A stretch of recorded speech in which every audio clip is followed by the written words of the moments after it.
Hello, and welcome to Appleton Engaged. I'm your host, Timber Smith, Special Assistant to the Mayor for Community, Culture, and Belonging. And I'm Andy Anam, the Communication Director for the city. And Appleton Engaged is a podcast that explores the many people, organizations, and resources that make our community a great place to live, work, and play. So whether you're a longtime resident or just getting to know Appleton, join us as we learn more about our community together. Today we are going to talk all about Appleton parades. And I don't know, many people don't know that Appleton actually hosts the nation's oldest Flag Day parade. I didn't know that. We do? That is cool. Well, you know what?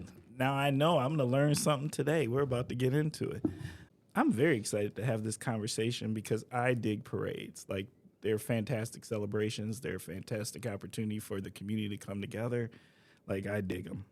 Well, this week's guests are Cory Otis, Chairperson for the City of Appleton Parade Committee, and Eric Stadler, the Assistant Chair of the City of Appleton Parades Committee.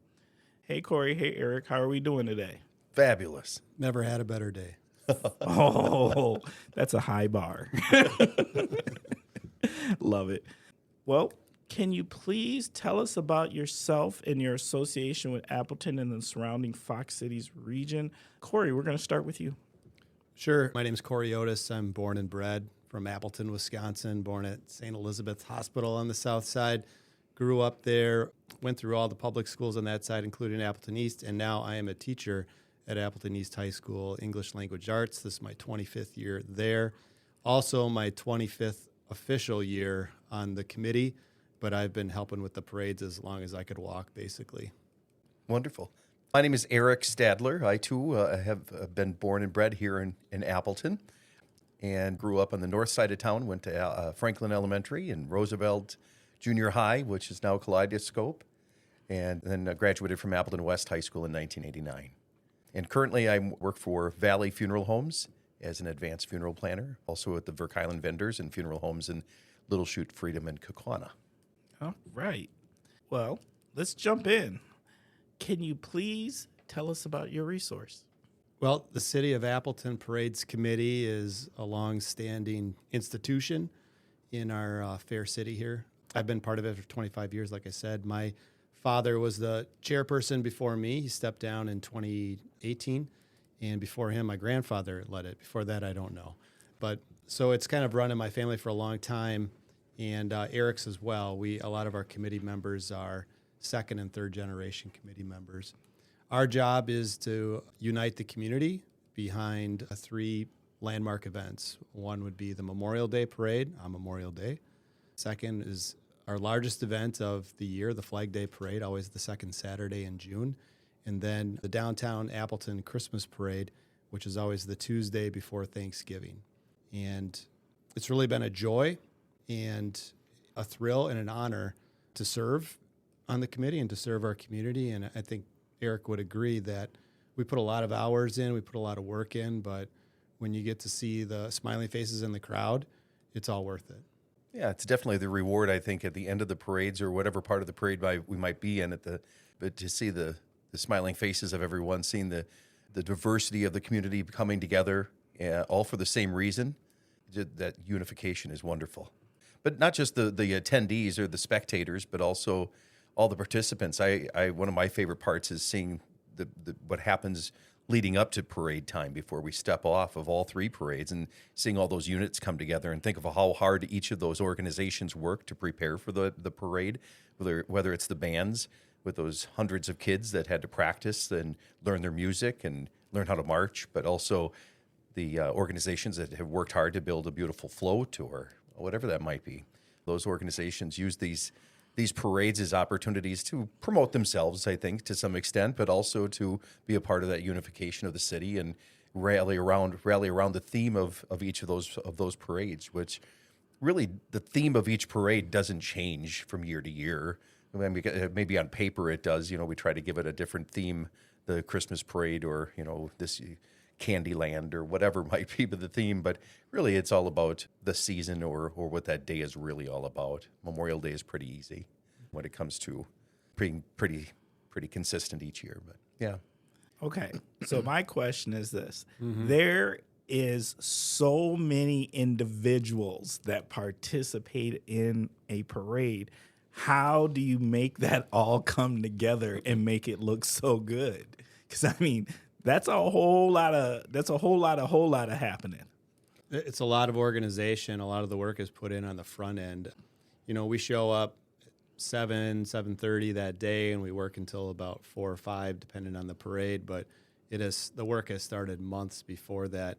A lot of our entries are what we call legacy units. They've been in the parades for several years, so they kind of know the drill. They get their information on where they're going to line up and when, and they can kind of take care of themselves. But we have really outstanding committee that does a nice job of reaching out to people who are new to the event and have questions about where to park, when to show up, what happens at the end of the parade.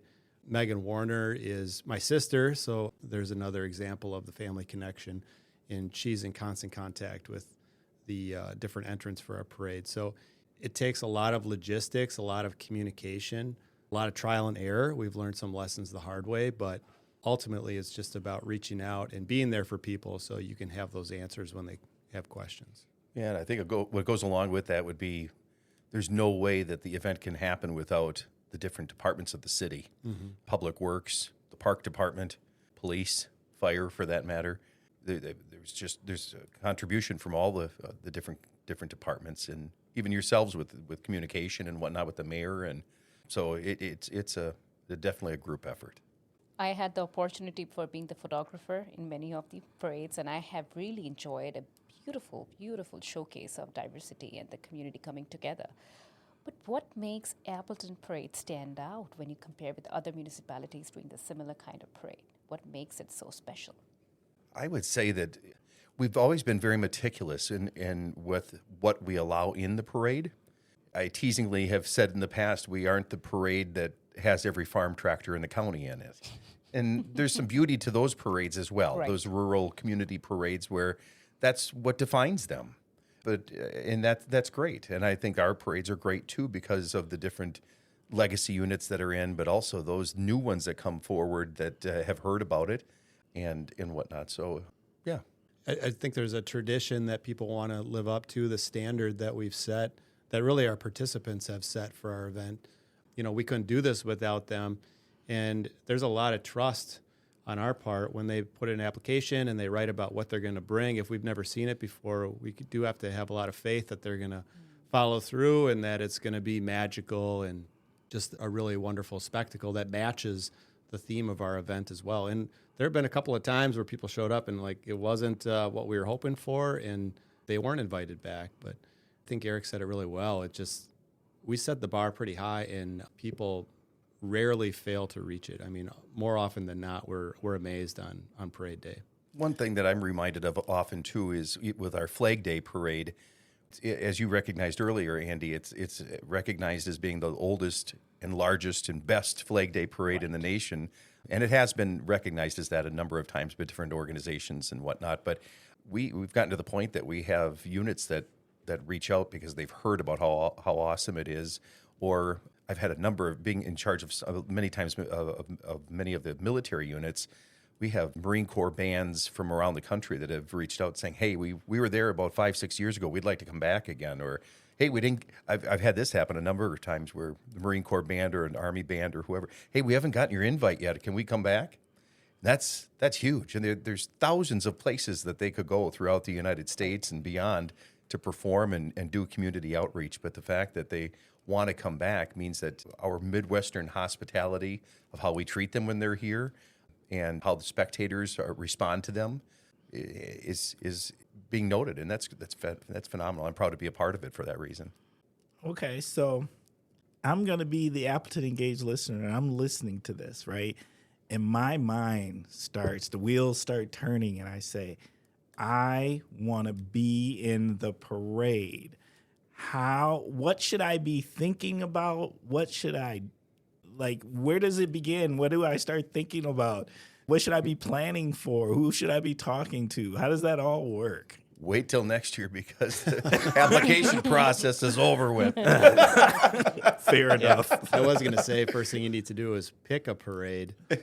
After Flag Day, their next one would be the Downtown Appleton Christmas Parade, and that really is the hottest ticket in town. It's become very competitive to get into that parade. We have to have about 80 to 85 units. It's televised live on WFRV Local 5, and we only have so many spots because they have about a 90-minute window to get our parade in, so we do have to turn people down, and I think this last year we turned down 30 to 40 different applicants, which was a record for us. And it Wow. felt terrible about it because there were some really impressive applications, but again, we only have so much space, and we've created pre-parades, so at least they can go down the avenue and have human eyeballs see their floats and maybe have some pictures that show up online, but the cameras run from 7 to 8:30.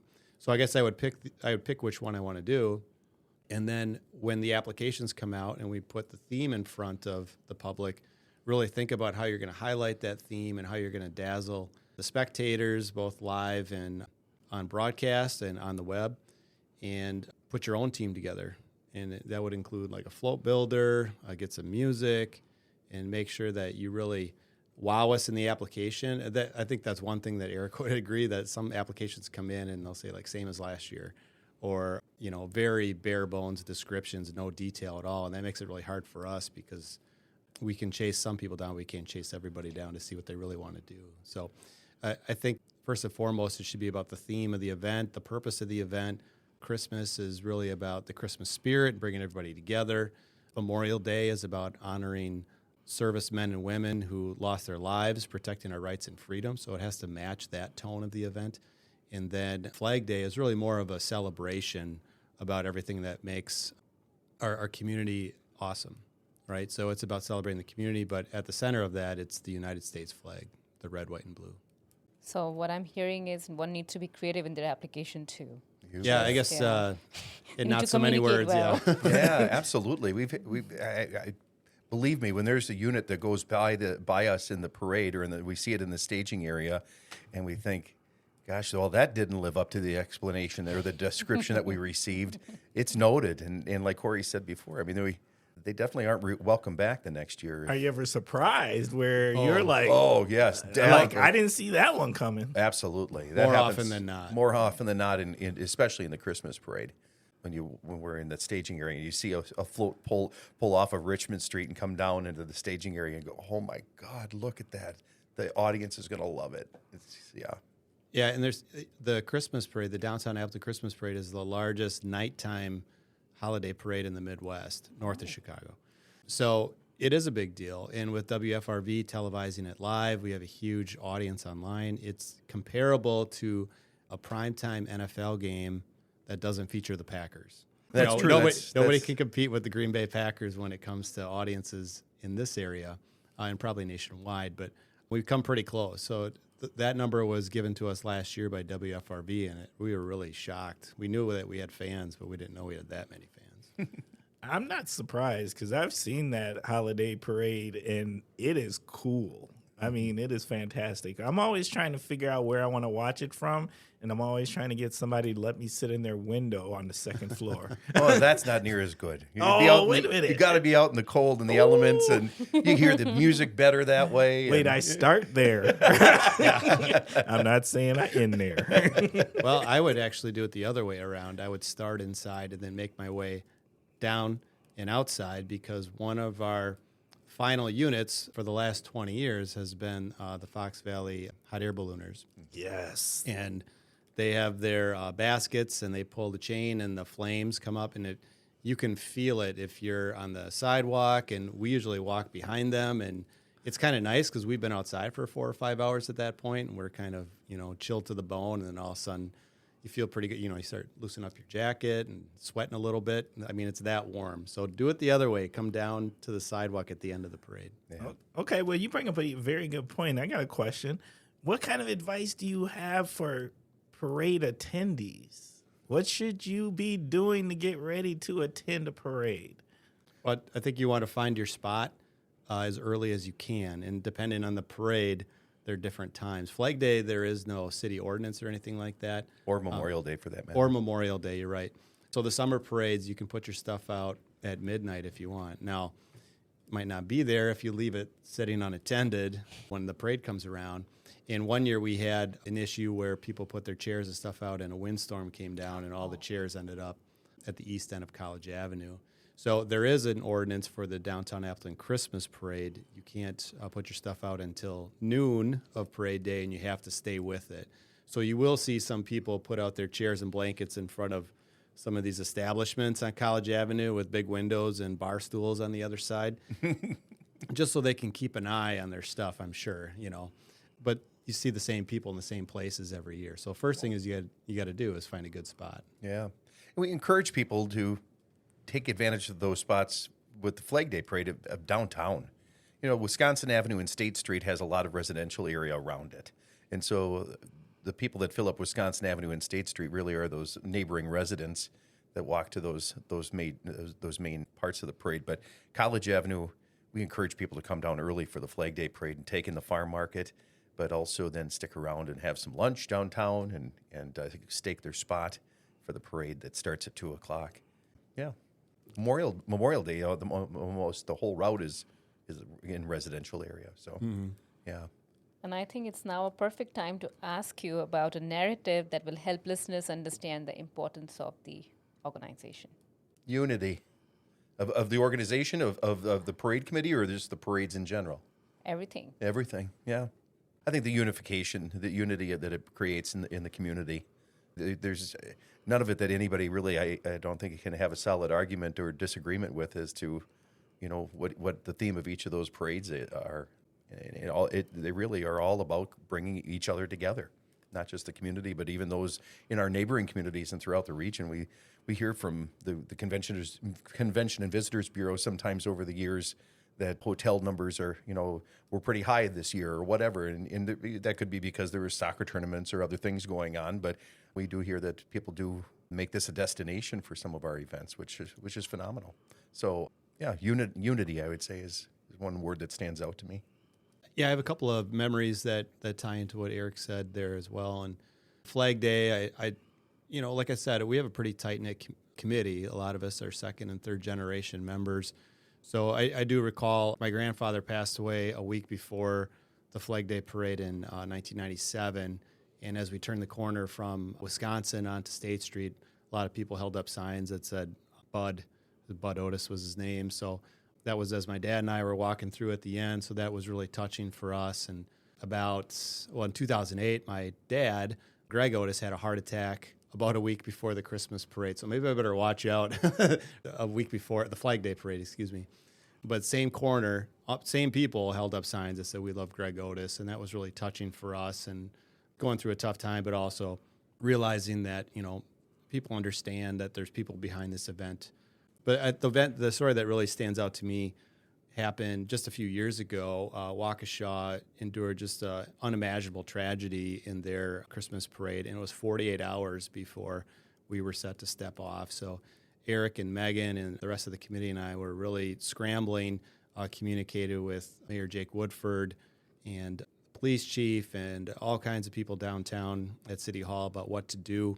And we decided we were going to move forward. The Appleton Police Department put together a great safety plan, some added measures that people saw and that they didn't see, just to make sure that everybody was going to be safe. But what really stands out is that for the first time ever, we had elected officials from the area march in the downtown Appleton Christmas parade, and they held candles, which we were scrambling with that too because we were going to light actual candles. But as you know, College Avenue can get very windy at night, so we managed to find some electric ones, and they all were arm in arm. And, talk about unity and solidarity and really just coming together as a community to support another community. That was really touching. And I got kind of emotional when that happened because I really wasn't expecting how powerful that image would be. So that really stands out. And we also had a banner made very quickly that said Waukesha Strong. And about 6 months later or so, it was about this time of summer, maybe a little bit after the Flag Day Parade because things had quieted down, their historical society in Waukesha reached out and said, hey, we want to thank you for what you did. And I said, hey, we have this banner. We don't really know what to do with it. So my wife and I drove down there and we got to deliver it, and they were really choked up by it. So it's not just our community, it's really us connecting with other communities in Wisconsin, really across the country. I got to be part of that memory. I got to be locked arm in arm with those individuals walking in the front of the parade, and it was powerful. Yeah, the that's the right emotion word. was there. Yeah. That's the right word for sure. Powerful. Yeah. You talk about like Silent Night too, because as you guys Right. walked through, it was quiet and solemn, and everybody just had like this moment of silence throughout the beginning of the parade. And then people managed to get back into the normal holiday spirit with, the typical floats and bands, and it was just kind of a nice way to remind each other of what's really important before we had a little bit of fun. Isn't that something that we have to have a tragedy like that, to have such an extreme powerful display of unity and solidarity, that we have to wait for something like that to happen, to just forget about all of our differences Right. and lock arm in arm like that. 9/11 was the same thing. Yep. We can't be waiting for those times. Yeah. Facts. Truth. Yeah. Are there any upcoming initiatives, events, or engagement opportunities? Just Said one anything- right around the corner. Yeah, something's coming up, but I can't quite remember. What is it, Eric?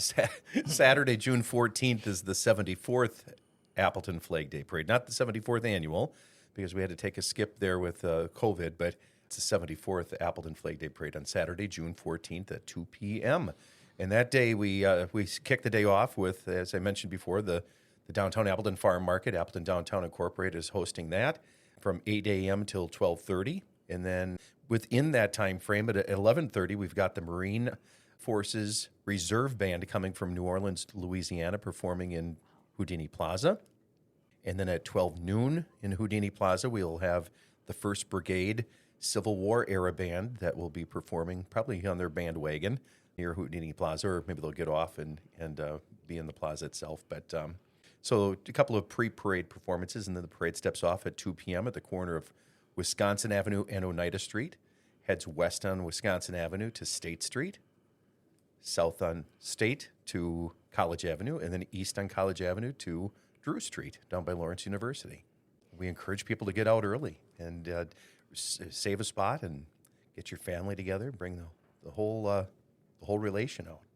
Oh, absolutely. And I totally see that they are there for 2 hours before the parade starts. Yeah, because I don't get a space to stand and take pictures. So We should rope one off for you. So. After the parade as well, we have the Badger Band, which features members of the University of Wisconsin-Madison Marching Band. They'll be in the parade near around 85, 86, and then they'll circle back to Houdini Plaza for the 5th quarter. So if you've ever been to a Badger football game and they do a mini concert after the clock hits 0, they call it the 5th quarter. They put 15 minutes back on the clock. They're going to do that for us in Appleton. They've been doing it the last couple of years. So if you got any energy left at the end of the day, come down to Houdini Plaza and you can do the chicken dance and a little polka and sing some Badger songs. So this big parade needs volunteers. So what can community do to be helpful? Eric and I were talking about this the other day, and that we used to be the fresh legs on the committee, and now we're men of a certain age. I'll just say that. So parade day gets a little long, and we have some aches and pains after. So I do think that it's time for us to start looking for the next generation of committee members and to start getting them on board, so that when it is time for us to pass the torch, that we've got people who feel confident and trained to take over eventually, not anytime soon. But I think that's something that we have to do as leaders of this committee. We really just love it if people come down and check out the parade and support each other. We have a lot of high school musicians, Appleton East, West, and North.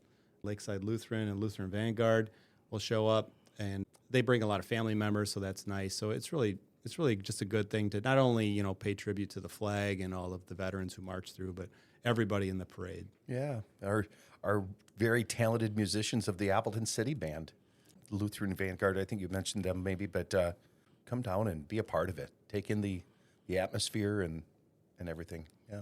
No, I can totally see the impact, because I had the opportunity to walk alongside Cory the other day, and we were passing through the streets and everybody knew him. I'm sure everybody know both of you, and I think that's what the power of the parades are, and how people are connected, and how people are connected to both of you as well. So you have created a legacy, and those are difficult shoes to fill in. Well, we've been doing it a long time, and I've been a teacher at Appleton East for a long time, so a lot of the people I was saying hi to are former students. Everybody knew you. Well, and I think that's... That was a lot of people. And I was like so much odd in that place because nobody knew me, and It'll happen. It'll come. But I think that also speaks to people finding the same place on the parade route year after year. Because a lot of the people that I said hi to on Memorial Day this year, I say hi to on Memorial Day every year in that same place. In fact, Harvey Sampson was the assistant chairperson for a long time on our committee. He passed away a couple of years ago, and his wife was right in the same spot she always was. And it kind of caught me off guard a little bit this year. I wasn't really expecting it, but there was Nan, and went over and gave her a big hug and said, Harvey must be looking down on us because the weather was perfect on Memorial Day. I think he had something to do with that. Who can people contact if they'd like to learn more? Well, I think probably the best way to reach out would be through our general email address, and that's appletonparades@gmail.com. appletonparades@gmail.com.